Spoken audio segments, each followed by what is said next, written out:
جب شب قدر کی رات آ جائے تو آپ نے اس رات کے اندر کسی بھی وقت یہ 2 کام کرنے ہیں۔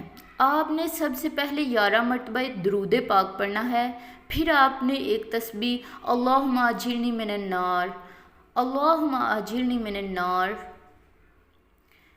یہ والی ایک تسبیح پڑھنی ہے۔ پھر آپ نے 2 کاموں میں سے ایک کام کرنا ہے، یا تو 100 مرتبہ سورہ اخلاص پڑھیں، یا پھر آپ نے 12 رکعت نوافل پڑھنے ہیں۔ اور نوافل پڑھنے کا طریقہ یہ ہے کہ آپ نے ہر رکعت میں سورہ فاتحہ کے بعد 21 مرتبہ سورہ اخلاص پڑھنی ہے۔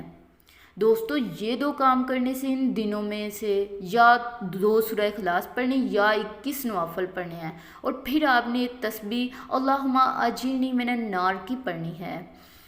پھر یہ 2 کام کر کے اس کے بعد آپ نے رب ذوالجلال کی بارگاہ میں دعا کرنی ہے، اپنی حاجتوں کے لیے، اپنے مقاصد کے لیے، اپنے معاملات کے لیے۔